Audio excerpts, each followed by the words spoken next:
welcome to Table Talk, a place for honest conversations and getting to meet friends. I'm Betsy Thompson, and I am so excited to get to be here with Chris Anderson this morning. Thank you so much for coming and hanging out. Yeah, absolutely. I appreciate it so much. I have had the great pleasure of getting to meet you and your sweet wife, Amy, here at Sagemont. Y'all haven't been here that long. No. When did y'all come? I think it's been about a year and a half now. Okay, that that's we've been what I here. was thinking. Yeah, so like 2022-ish. Yeah. Something like that, yeah. So what brought y'all to Sagemont?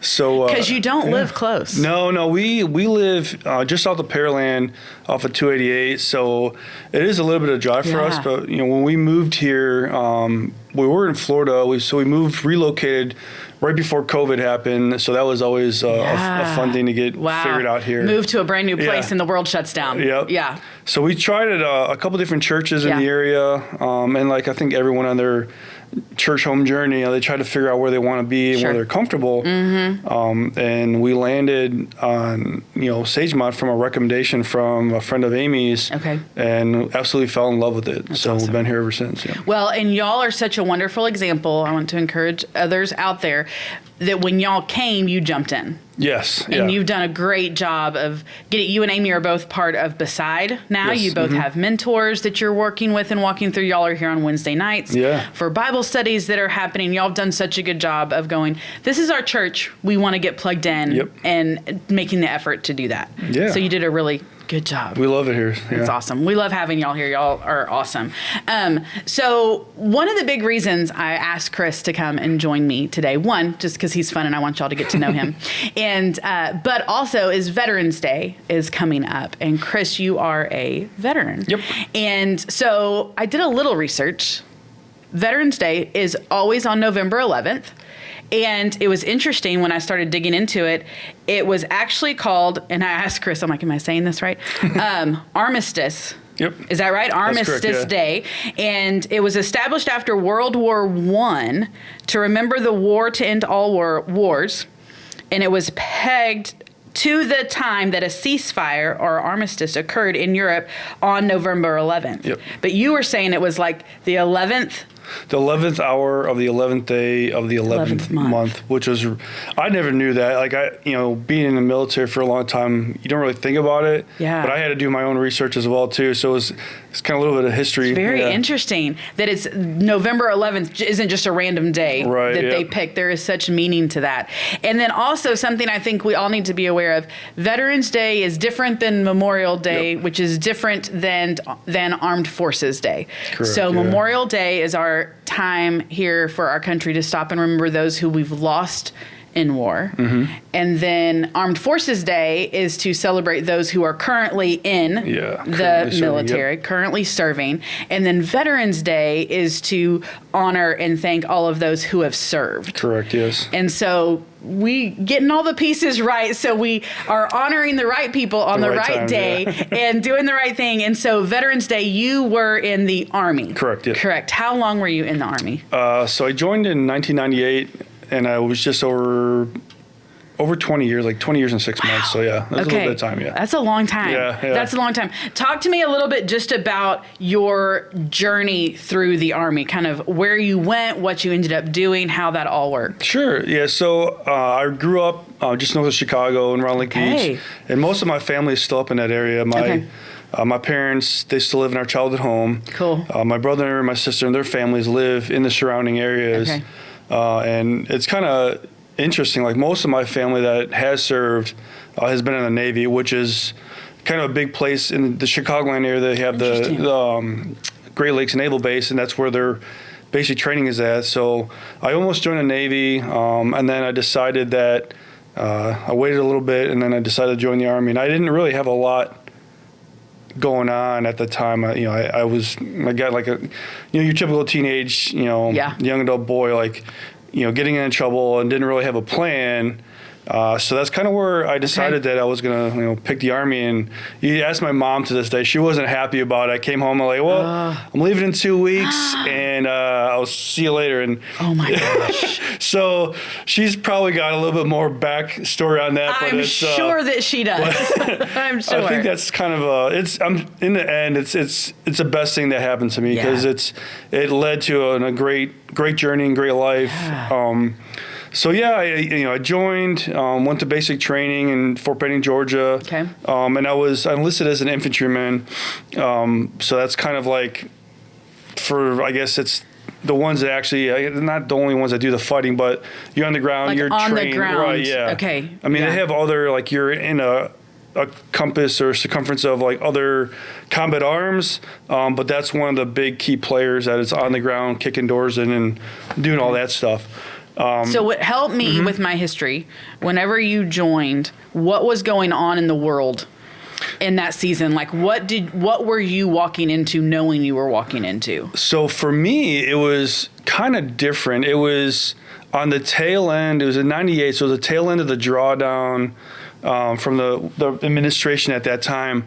So there wasn't any real conflicts per se, but right after I joined, I think Bosnia had started kind of winding down, and then literally, like I think 2 years after I joined, I think end of 2000, I was in Germany. I moved to Germany for duty station. Okay. And we deployed to Kosovo for like a peacekeeping operation. Okay. So which was a 6-month tour, which was just kind of making sure things didn't go sideways because it was after Slobodan Milosevic was removed.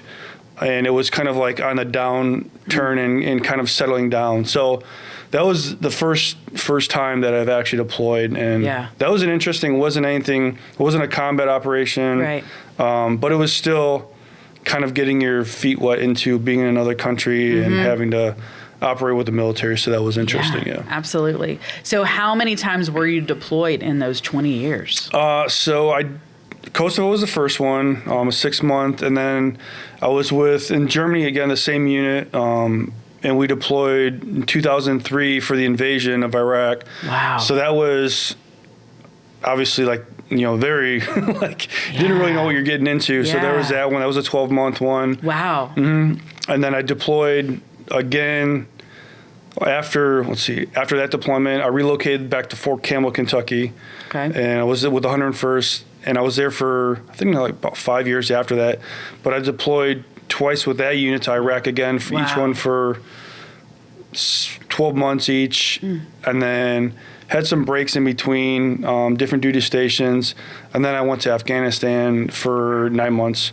Wow. And that was, I think, 13, 14 time frame. So, yeah. Wow. So that was five, yeah. Man. Yeah, so a little bit of time away. It is so, I'm sitting here going, I don't even know what to ask you, because when you talk about being deployed in places like Iraq and Afghanistan, I don't think any of us that haven't been there, we can't really understand what a day-to-day life there is like. And every deployment, honestly, depends on your location, the part of the country. Some of them were, easy deployments. Some days were, not too bad. And then you have all I think the last deployments I had to Iraq was the most kinetic, or it was like a high threat. We were, always having to react to stuff. There was a lot of IEDs, issues with snipers. So it was you're kind of keyed up that whole time. So you're going day in, day out. So you go out and do your mission, you come home, you come back to your base, you eat, refit, sleep, plan for the next one. Yeah. So you do that for, 5-6 months, and then you get a break come home for about 30 days or so, and then you go back again to finish your 12 months, depending on, how long it's for. Right. So it's always changing. Yeah. Y'all, this is hitting me very differently than I thought I was going to. So I'm trying to hold it together. The ease at which you say IEDs and snipers. Yeah. Y'all, do you realize the ease with which our veterans and our people, and even, of course, those serving now, get to a place where that is normal, whatever, and it's not normal. But that is just, you have to somehow get to a place where I know I'm going to wake up this morning and I'm going to go outside. Yeah, yeah. And it could literally... It could be it, yeah. Could be it. And I think that's, like we were talking about previously, and, you know, some of the questions, you have to, like, for me, like, my faith was... like paramount, you know, so I told my wife I wasn't going to cry. So. See, I started it. I'm sorry. And I didn't think I was. I didn't know this was going to hit me this way. But I mean, tell me, before we jump too far, tell me about just your relationship with the Lord. Where did it start? Let's start there. Okay. Where did it start? So I was really blessed. I grew up with a family. We grew up Lutheran, and, you know, my entire family, you know, grew up Lutheran, and I went to the church that we went to, St. Paul's. I went to kindergarten through fourth grade there. Okay. At a school there. School. Yeah, so it was right there. And then I changed in fourth grade, and then I went to public school. But we continued to go there, and I, you know, went through 7th and 8th grade confirmation, went through that whole process, and I've always walked with the Lord. I think as I joined the military, it's not, I never walked away, but I think being young, something different, like my priorities shifted. Yeah. But it was always there, because it was, you know, it was weaved into my DNA ever since I was a child. Yeah. And then, you know, bouncing around different places in the military. You know, I got married to my previous wife, who I had, you know, 2 kids with, and they're out in Oregon now. But I got closer to the Lord during that time, but then after the separation, you know, things kind of went sideways, and you kind of do, it's like an up and down thing, but it's never a complete, like, disassociation. Right. And then when Amy and I met in Florida, you know, her and I both wanted to grow our relationship together and with the Lord. Yeah. And it kind of where we both, like, dived in head first. It's been amazing ever since. Yeah. So good. So when you are waking up in Iraq and walking out and to do your duties for the day, what are the conversations with the Lord? What do they look like in those moments? So it depends on what's going on, but typically in the morning and the evening, I always, you know, I read a lot, you know, read the Bible when I thought about it, but I prayed every morning and night just to make sure, you know, that I was having that conversation.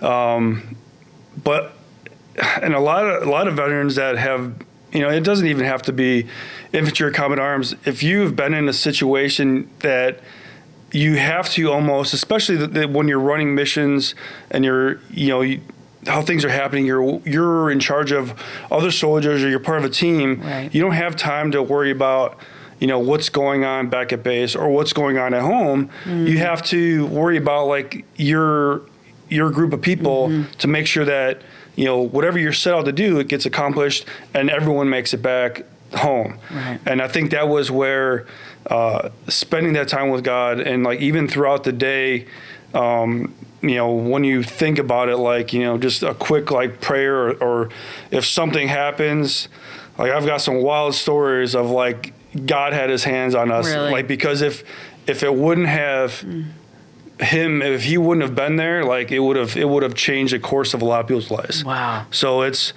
and I think that I completely attribute that to, I mean, like, for him, his grace, you know. Yeah. What would you say that you learned about the Lord through serving? That, I mean, something you're like, I learned this through serving in the military. He's always there. Like, and that's the one thing that I know for sure, that being in situations where, you know, like, we are, like, vehicle, like, within, to kind of, like, I guess, shape it a little bit to understand it more, like, you know, within a 2-week period, the same vehicle I was in got hit with an IED strike, and a week prior to me getting there, that vehicle, we switched to newer vehicles. If we would have been in the older vehicles, it would have been really bad. And then just being able to, you know, a lot of people, like, normal people that don't go through that kind of stuff, and it's not normal to be in a vehicle that gets blown up, but when it happens and you have like you have, that belief in God that like he's there with you. He got you through it. He's going to continue to get you through it, to the next day, put your gear on and get another vehicle and go back out and do it again and go try to find the guys that did it. That's a whole another level of faith and that's kind of where, like, I know he's walking, this with me. Even though I can't see him, I know he's there. Yeah. I love that so much. Just looking at living that life, talk a little bit just about civilians, those of us that aren't military. When you're going through that, the intensity of that the way y'all have to get to a place where that can be what you do day in, day out. But then you come back, or then you come home, and talk a little bit about how do we love and support and encourage that the transitions back, and even the transition back knowing you're gonna go again back. Yes, like talk a little bit just about what does that feel like, what does that look like, how do we support y'all in that? I think the hardest thing for, especially,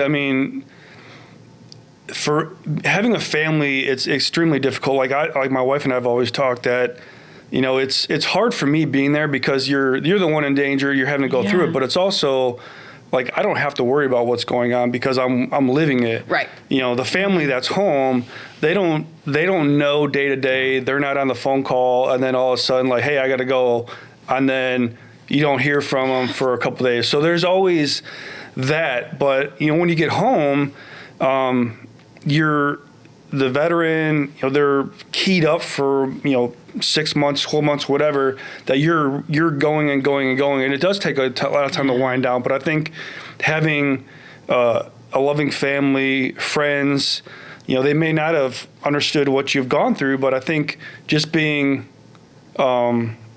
there, for them, regardless of what it is.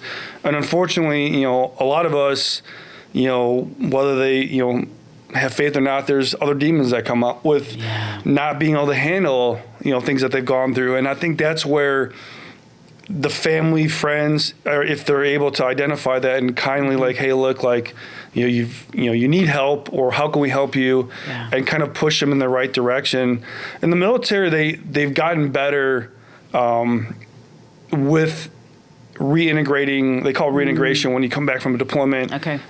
Because you're not allowed to go like right on, block leave, spend time with your family. You can integrate, but they have mandatory, stuff you have to do. It's not like, you're completely talking to a mental health counselor, but a lot of people like aren't going to be like, I need to go talk to somebody. But the opportunity's there, and they try to curb that as much as possible.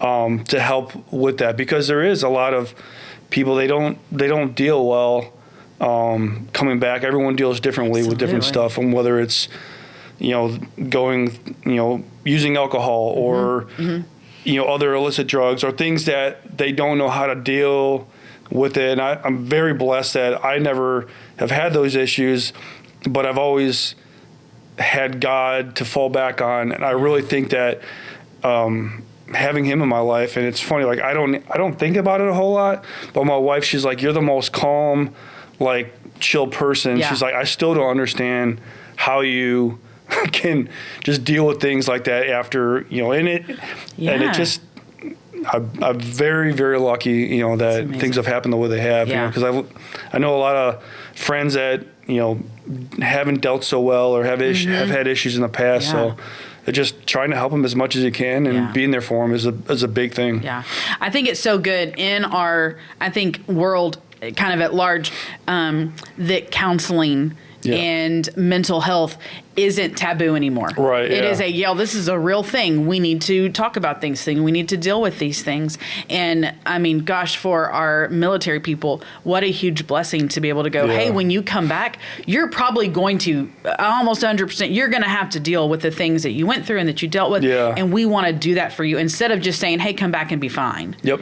And I just love that we're getting to a place where that's accepted, and not just accepted, but encouraged. Absolutely, we all need to deal with our mental health and emotional health, and often we need outside sources to help us walk through that. Oh, absolutely. So you can't deal with it on your own. Yeah. And you look at, the veterans that are still around the tail end of, that are still, from World War II when they used to call it, what battle fatigue or shell shock, and then into Vietnam where it was kind of carried over, where it was kind of like, hey, just go and do your job. It doesn't matter what you have to do, and you'll be fine. And I think it's taken that long to figure out that like things are not okay. Right. You can't keep going without there being an issue down the road. Yeah. Having to process the things that I'm sure that you have seen that I will never see in no my one should lifetime. have to see that. Exactly. Yeah. And it's that part of even going through, nobody should have to see this. Yeah. And then even talk a little bit just about how have you processed with the Lord that? How is this part of your plan? How should anybody have to see this? How is this what you're doing? And then also in that going, but I trust you. Yeah. Like, how have you been able to balance that out? I don't know if I've ever really, I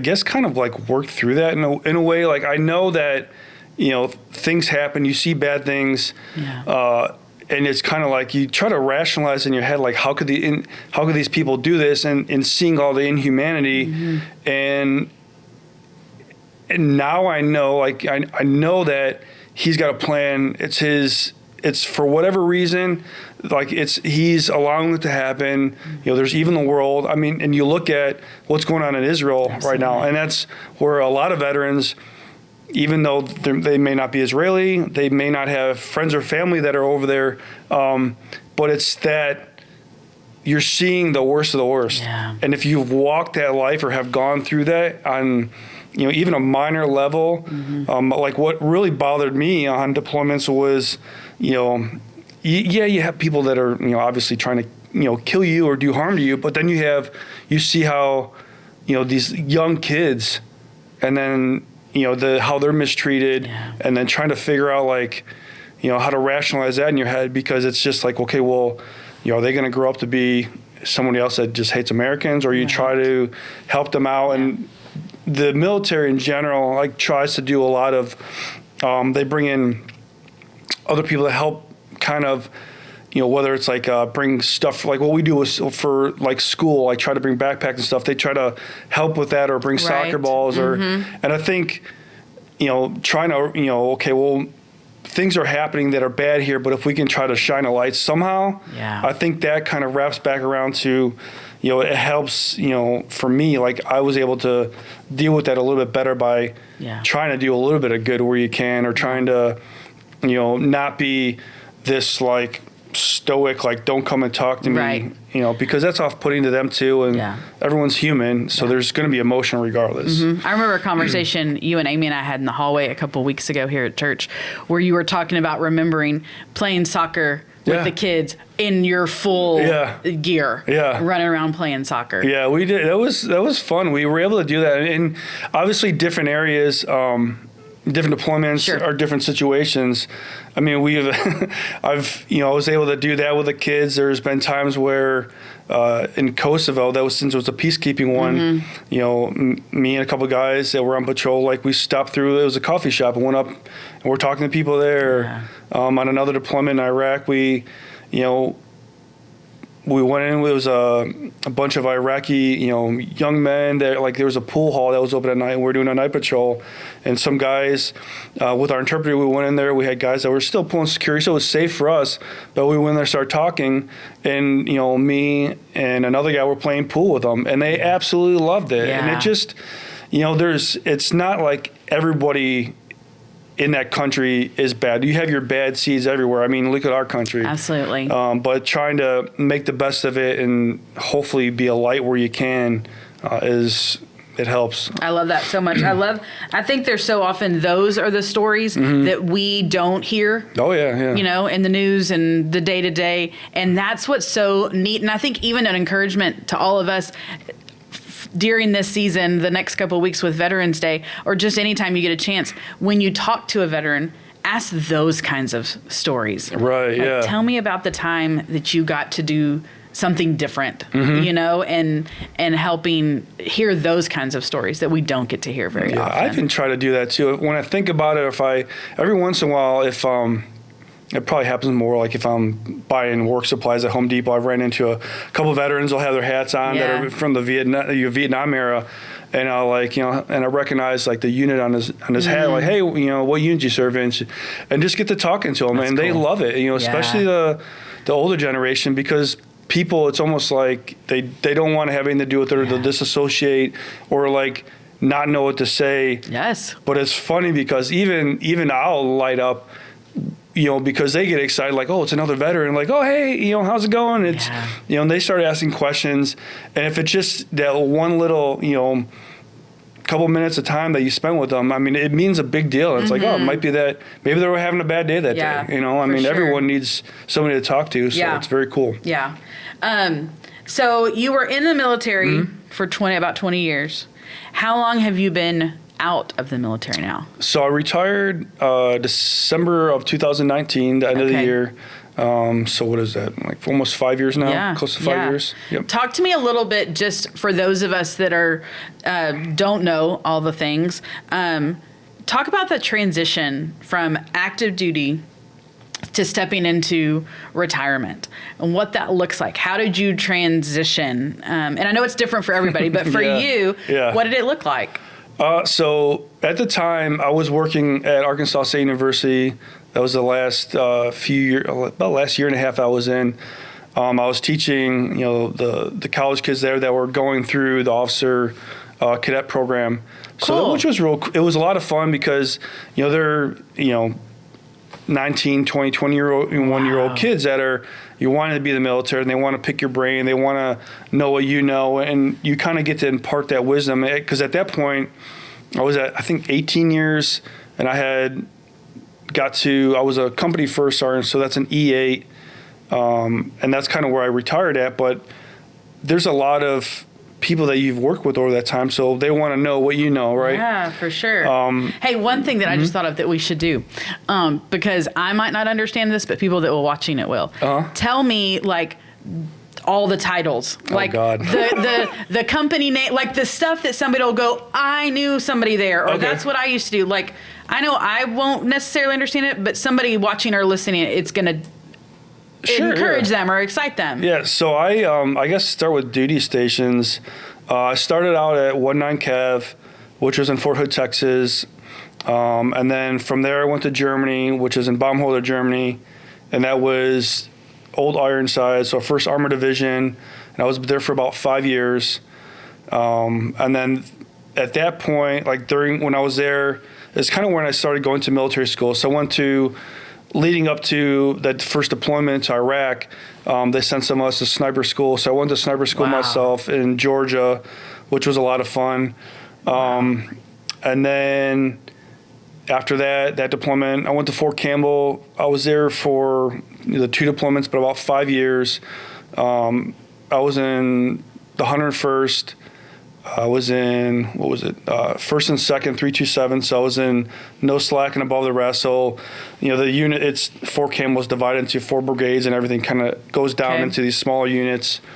So that's kind of where I spent most of my time there. And I was in a normal infantry platoon, and then I was in a scout platoon, which does like forward reconnaissance and sniper stuff for that unit.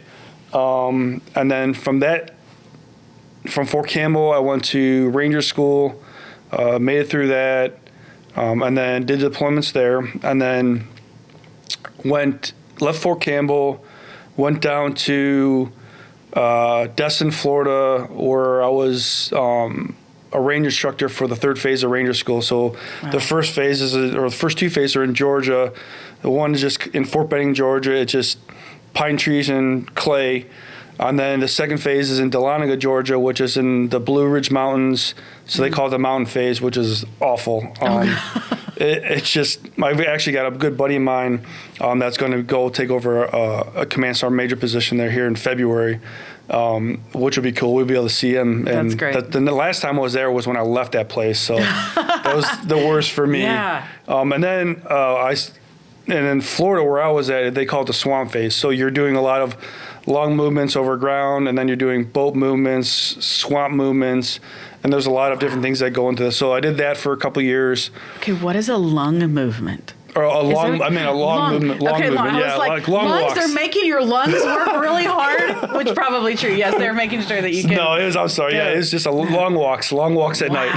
Oh my gosh. So in the swamps, I mean, is it literally in the swamps? Oh yeah. It's, and it varies from time of the year. Sure. Sometimes it's really, you're walking in like waist or chest deep water. Sometimes where it's almost like a drought, and it's just mud, and that's almost worse to move in because you're walking or trying to move through knee-high mud and with 100 pounds of gear on, which is my goodness, that's not fun. Okay. But thank you for saying all of those things. They sounded really cool. Yeah, it's awesome that that's all in your brain and that you could do all of that. Yeah. And it's so, I mean, it's just such a neat, it really is. And I think this is one of the things, like you said, when you run into people that have lived this life, there is instant, hey, we have a common language, we have a common thing, and I love that. It's so beautiful for y'all to get to do that. Okay, so then you Florida, but then you were teaching. Yeah, so I left Florida, and then I went to Fort Polk, Louisiana, which is everyone in the military would say that like that's the worst place on earth to be stationed. It's basically where units will come through and conduct like a mock war. Oh, wow. So they'll have, and I was fortunate enough to be part of, they call it Geronimo, and we were the opposing force, so we played the bad guys. Wow. So at that time, like I was also airborne qualified. So we would, when the units would come through before their pre-deployment exercises, we would be the ones that they fought. So we would do, the first couple days of the mission, we would, infill by air. We jump into certain areas and then fight them, and it was kind of a back and forth thing for about 2 weeks. And and that was a lot of fun. I absolutely loved it there because you just get to do different things. You're not tied to what at that time. I mean, yes, you're still in the military, sure, but you're not tied to how the U.S. Army has to maneuver like the units we're fighting. So we're trying to create as much of a realistic enemy threat that they would face on a deployment. Coming up with as many different ways to do it. How interesting. Yeah, so you get to see, and they try to incorporate things that are happening.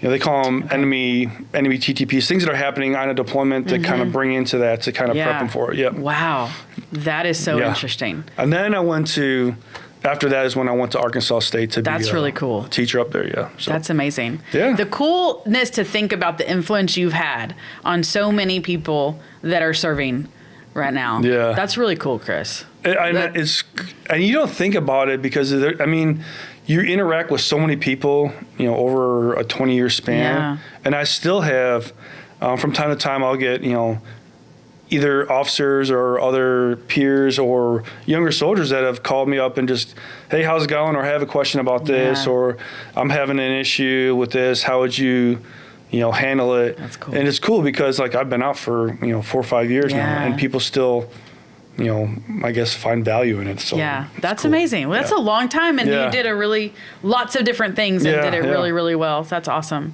So talk to me a little bit about, because I think this is super interesting, what you're doing in retirement right now. So that's kind of crazy. So so when we were in Florida, we retired out. That's where we moved. Where Amy was working as a chiropractor there, and I started doing contracting work with the Air Force, and we're getting ready to move. But I started getting into woodworking, making cutting boards and small stuff there in Florida. And when we moved here to Houston for Amy, she's actually chiropractor at the Houston VA. So she does all that fun stuff and gets to work with us crazy veterans. But she loves it. But so we moved here right before COVID happened, and like a lot of other people that I'm sure moved here during that time, I could not find a job. Right. I applied everywhere. I thought with, certifications and a degree and all that, like, oh yeah, I'd be a shoo-in. Right. Well, nothing happened. And that's kind of where I started getting more into woodworking. I started doing more cutting boards and things like that. And then my neighbor asked me to build out his closet for him. And I was like, I mean, if you trust me, sure, why not, And it kind of grew from there. And over the last 3 years, it's gone from small stuff. Now I'm getting into custom built-ins, cabinets. I'm actually starting here in the next week or two, small renovations with another contractor. So I'm trying that's kind of where it's leading to. And even to this day, I'm still kind of baffled that like all the jobs that I applied for, nothing worked. And the only thing that kept growing was this woodworking thing. I was like, well, I guess that's where God wants me. There you go. It's continued to grow from there. So walk through the open doors. Yeah. I love it. Yeah. I think that's so fun that you're doing that. Yeah, it's been a blessing. That's really, really cool. I so appreciate you coming. Absolutely. And sharing just your experiences with us and also just wisdom and knowledge. Yeah, and thank you for serving. And I think we were talking at the beginning kind of what is appropriate to say, what's not appropriate to say. And I think y'all just thank you for serving. Yeah, that's perfectly fine. Is just such a beautiful thing to say. And I think we have to, even though I think we hate to think about what you had to go through, what people had to go through, for us to have freedom and walk around. We don't like to necessarily think about it because it's hard, right? Yeah, like you said, absolutely. Nobody wants to stop and think. Yep. But y'all, even just the little bit that I did not realize how it was going to hit me today, it will, for now and forever, make me look at veterans and say, thank you for your service in a different way. Yeah. Be willing to let some of that knowledge and reality in so that we really honestly can look at our veterans and just say thank you. Yeah. So I appreciate you coming. Thanks, and sharing. appreciate it. Yeah, it was awesome. And we didn't tear up too much. No, it was good. Amy will be proud. Amy will be proud. Thanks, Chris, for coming. Y'all, when you see Chris walking around church or reach out to him if you want to ask him more questions, if you tell him thank you yourself in these next few days as we're walking around and getting to celebrate our veterans and tell them thank you. Be purposeful. Look for the hats. Yeah. Look for the things that are those symbols that they wear with such pride to be able to go up and say, hey, thank you for your service. And so, happy Veterans Day. Yeah. Thank you for your service. And thanks for hanging out. It was awesome. Y'all, get to know Chris. He's so fun. You need to know him. Get to know him. Look for him around church. He would love to get to know you as well. Thanks for hanging out at Table Talk. We will see you next time. Bye.